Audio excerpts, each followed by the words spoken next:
They called him Big George, a man whose fists could shake the earth. In the early 1970s, he wasn't just a boxer. He was a storm in human form, cold, silent, unstoppable. When he entered the ring, even the bravest men looked small. To many, George Foreman was a monster, a brute force born to destroy. But here's the twist. That same man who once struck fear into every opponent would later return, not as a villain, but as a preacher, smiling, humble, carrying a Bible instead of rage. How did that transformation happen? How did the most terrifying man in boxing become one of its most beloved? This is not just a story about knockouts and titles, it's a story about redemption, discipline, and faith.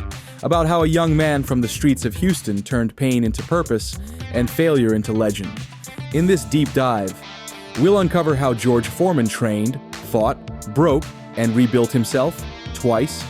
So hit that like button, drop your thoughts in the comments, and subscribe.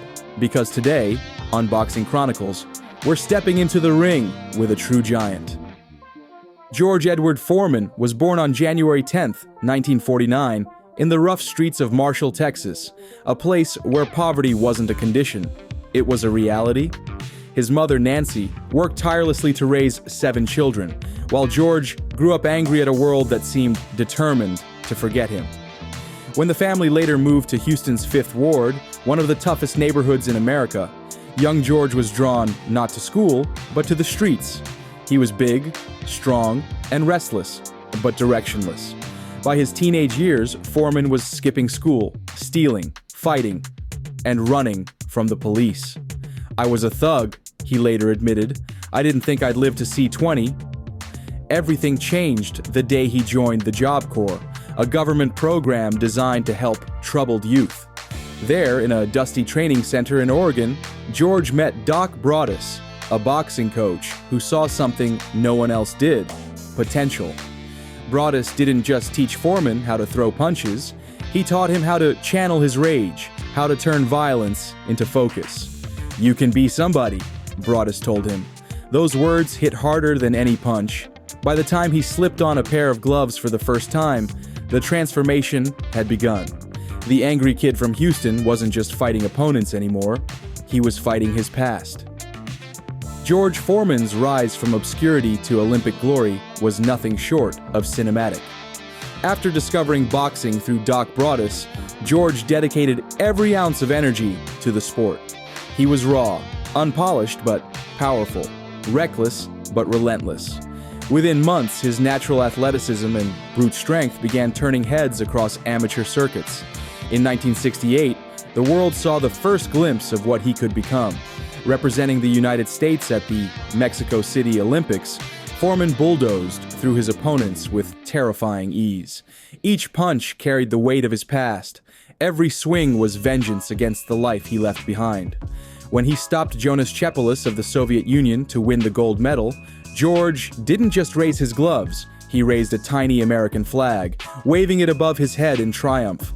It was more than victory, it was redemption. That Olympic gold turned a once angry kid into a national hero overnight. But when he turned professional in 1969, reality hit hard. The critics called him too stiff, too slow, and said he lacked the finesse of Ali or Frazier. Promoters saw a power puncher, not a champion. But George didn't listen. Each fight became a mission to silence the doubters. By the early 1970s, he had knocked out almost everyone who stood in front of him. The boy from Houston had become a wrecking machine, and soon, the world would find out just how destructive he could be. If there was ever a fighter who embodied raw, terrifying strength, it was George Foreman. His training wasn't about looking good, it was about breaking limits. In his prime during the early 1970s, Foreman trained like a man possessed. Every session was a war. Every movement had one purpose: to destroy whatever stood across the ring. His mornings began before sunrise with road work, not the graceful jogs you'd imagine, but heavy, dragging runs through uneven terrain, boots pounding the dirt as if he were chasing down ghosts. "I ran angry," he said. "Every step was payback for every time life knocked me down." After running, he'd hit the gym, not a modern facility, but a brutal, sweat-soaked warehouse where the air smelled like leather and blood. He would slam the heavy bag until the walls shook, sometimes breaking them from sheer force. Trainers said his punches sounded like gunshots. He didn't count rounds. He hit until his arms went numb. His sparring partners often had to rotate every few minutes because no one could take his power for long. Foreman also trained differently from his peers. While Ali practiced speed and finesse, George built himself into a tank. He focused on explosive power drills, lifting logs, pushing cars, doing hundreds of push-ups and sit-ups daily. He practiced cutting off the ring, trapping opponents, and unloading short, devastating combinations. "Don't chase the man," he'd say. "Make him run out of room." His diet was simple: heavy meals, lots of protein, no nonsense. Sleep, train, repeat. There was no glamour, no distractions. He avoided nightclubs, kept his circle small, and lived like a soldier preparing for battle. But behind that physical preparation was something deeper: his belief in simplicity. Foreman never relied on complicated strategies. He trusted his strength, his conditioning, and his patience. He once said, "If you can stand longer than the other guy, you'll win, even if your soul's on fire." What made George truly dangerous wasn't just his muscle or his power. It was the calm before the storm. He'd stand still in the ring, no bounce, no movement, and then suddenly explode with a punch that could end a man's career. Every jab was a hammer, every cross an earthquake. In an era full of technicians and tacticians, Foreman was a throwback, a man who didn't just train to fight, but to conquer. And as his legend grew, so did his aura of fear. Opponents didn't just lose to George Foreman, they survived him. To understand George Foreman at his peak, you have to look beyond his fists. His true weapon wasn't just his power, it was his presence. When Foreman stepped into the ring in the early 1970s, he carried an energy that froze men before the first bell. Silent, expressionless, no smiles, no trash talk. Just a cold stare that said everything. "You're not leaving this ring the same." Before every fight, George isolated himself from the world. He didn't listen to music, didn't celebrate, didn't joke around. He would sit in the locker room, eyes closed, breathing heavy, visualizing violence. Trainers said he was terrifying to be around. His silence was louder than noise. He was like a volcano before eruption, one of his sparring partners recalled. But inside that storm was fear, not of losing, but of himself. "I was scared of what I might do," George later admitted. He learned to weaponize that fear. Every ounce of doubt became fuel. Every whisper of weakness became fire. Doc Broadus had once told him, "Don't fight the man in front of you, fight the man inside you." That became Foreman's mantra. He fought to silence the chaos within, to prove that he could control it. Discipline became his religion. No drinking, no nightlife, no distractions. He lived like a monk, obsessed with the mission. He trained until exhaustion wasn't a problem. It was normal. He didn't want to be the best boxer. He wanted to be the strongest human alive. His mindset was simple, yet brutal. Overwhelm, break, end. He didn't dance or dodge. He imposed his will until the other man's spirit cracked. Fear didn't control him. He controlled fear. But that kind of fire comes at a cost. The same mental edge that made Foreman unbeatable would one day push him to the brink of collapse. Because when you live as the storm, what happens when the storm runs out of rage? By 1973, George Foreman had become an unstoppable force. His record stood at 37-0 with 34 knockouts, numbers that didn't just impress, they intimidated. The world saw him as invincible, a human wrecking ball whose fists could end fights before they truly began. That year, he faced the undefeated heavyweight champion Joe Frazier in Kingston, Jamaica, a man who had once beaten Muhammad Ali and was known for his relentless pressure. What happened that night shocked the world. In just 2 rounds, Foreman demolished Frazier, knocking him down 6 times. Commentator Howard Cosell screamed into the microphone, "Down goes Frazier! Down goes Frazier!" It became one of the most iconic moments in boxing history. George Foreman was now the heavyweight champion of the world, and no one dared question his dominance. He defended his title with the same fury, destroying Ken Norton in 2 rounds, the same Norton who had broken Ali's jaw. But in 1974, everything changed. The fight was called the Rumble in the Jungle, held in Zaire. Foreman entered as the favorite, younger, stronger, meaner. Yet Ali, the master of mind games, lured him into his trap. Using the now legendary rope-a-dope strategy, Ali absorbed Foreman's power punches until George punched himself out. In the 8th round, Ali landed a lightning-fast combination. Foreman hit the canvas. For the first time, the monster fell. That loss shattered him. For years, he had built his identity on fear. And suddenly, the world stopped fearing him. Foreman faded from the spotlight, haunted by the ghost of that night in Zaire. But history wasn't done with him yet. 2 decades later, in 1994, a very different George Foreman, older, slower, but wiser, stepped into the ring against Michael Moorer, a man 19 years younger. The world laughed at him. He was 45, bald, and smiling. But in the 10th round, that old thunder returned. One perfect right hand. Moorer collapsed.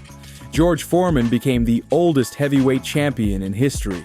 It wasn't just a victory, it was a resurrection. Proof that time can age the body, but not the spirit of a fighter.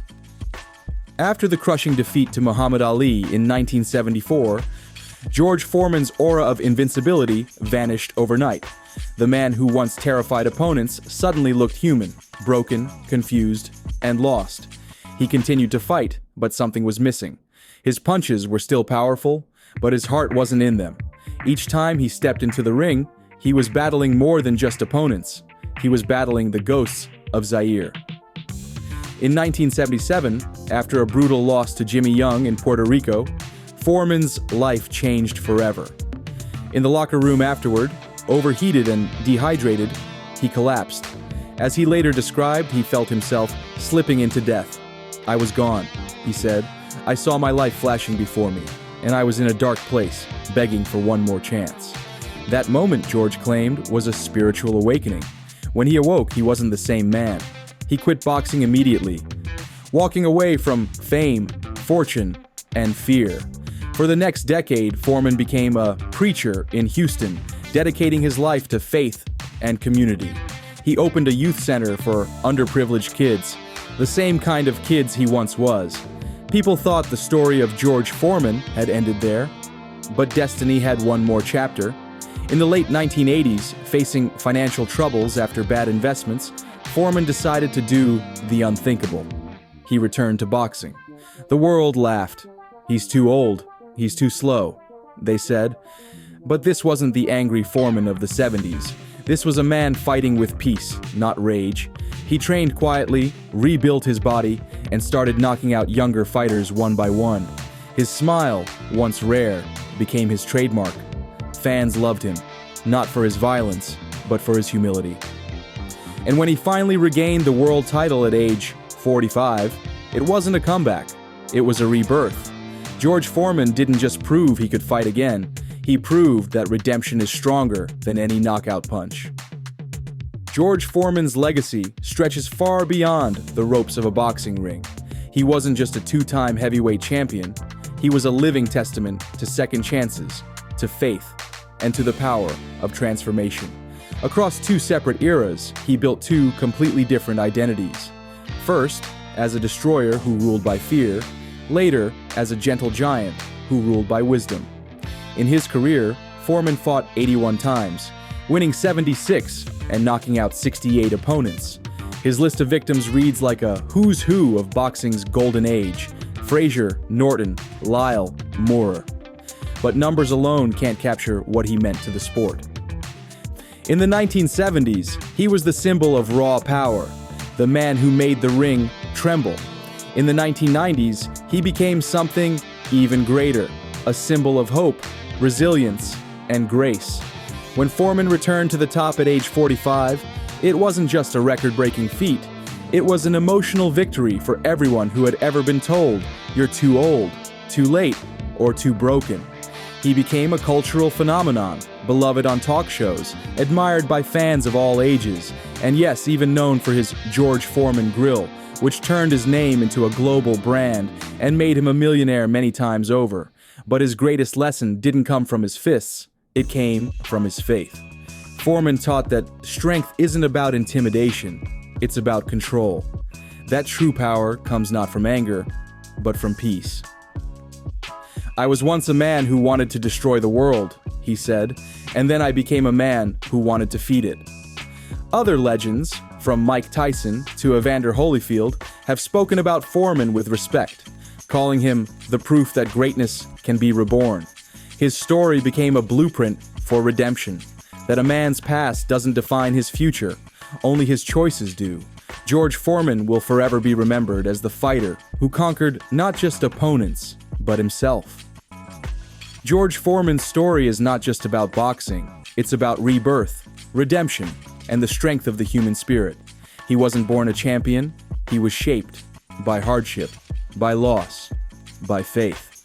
From the chaos of Houston streets to the silence of the pulpit, from the brutality of the ring to the warmth of the spotlight, Foreman lived two lives and triumphed in both. He proved that a fighter's worth isn't measured by how hard he hits, but by how many times he gets back up. When the world saw a man destroyed by defeat, he saw a path toward peace. When critics laughed at an aging comeback, he turned that laughter into applause. His journey redefined what it means to win, not through fear or fury, but through forgiveness and perseverance. In the end, George Foreman didn't just reclaim his title, he reclaimed himself. That's the real championship, the one no one can take away. So the next time you hear the name Big George, remember, he wasn't just a heavyweight champion. He was a heavyweight soul, a man who taught the world that it's never too late to rise again. Which version of George Foreman inspired you the most, the young destroyer or the wise preacher? Tell us in the comments below, hit the like button if this story moved you, and don't forget to subscribe for more powerful tales from Boxing Chronicles, where legends never fade, they evolve.